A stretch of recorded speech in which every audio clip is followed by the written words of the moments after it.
బాగి రామ్మూర్తి ఇంటికి వస్తుంది. ఇక ఆ టైంలో మంగళ కూరగాయలకు వస్తూ ఉంటుంది. రామ్మూర్తి రామ్మ అని చెప్పి బాగిని లోపలికి పిలుస్తూ ఉంటే అప్పుడు బాగి ఎంతో ఎమోషనల్గా, నాన్న అక్క గురించి మీకు తెలుసని నా నమ్మకం, అక్క ఎక్కడుందో ఎలా ఉందో చెప్పండి నాన్న అని చెప్పి బాగి రామ్మూర్తిని అడుగుతూ ఉంటుంది.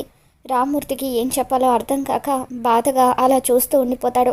అప్పుడు బాగి, నాన్న ప్లీజ్ నాన్న మీకు దండం పెడతాను, దయచేసి అక్క ఎక్కడుందో ఎలా ఉందో చెప్పండి నాన్న, ఎప్పటి నుండో అక్క ఎలా ఉంటుందో చూడాలని నా కోరిక అని చెప్పి బాగి ఎంతో ఎమోషనల్గా రామ్మూర్తిని అడుగుతూ ఉంటుంది.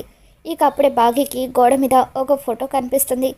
అందులో రామ్మూర్తికి ఒకవైపు బాగి మరొక వైపు ఆరు ఇద్దరు కూడా రామ్మూర్తిని హక్ చేసుకొని ఉంటారు. ఇకప్పుడు గోడ మీదున్న ఆ ఫోటోని చూడగానే బాగి ఒక్కసారిగా షాక్ అవుతూ, నాన్న అక్క అని చెప్పి ఫోటోలో ఉన్న ఆరు వైపు చూపిస్తూ ఉంటుంది. ఇక దాంతో రామ్మూర్తి కూడా బాగికి ఆరు గురించి నిజం చెప్తూ ఉంటాడు. మరి మొత్తానికి బాగికి ఆరుని తన సొంత అక్క అన్న నిజం కూడా తెలిసిపోయింది. మరి రాబోతున్న ఎపిసోడ్లో ఏం జరగబోతుందో మళ్ళీ మన ఛానల్లో తెలుసుకుందాం. ఈ వీడియో మీకు నచ్చినట్లయితే తప్పకుండా లైక్ చేయండి.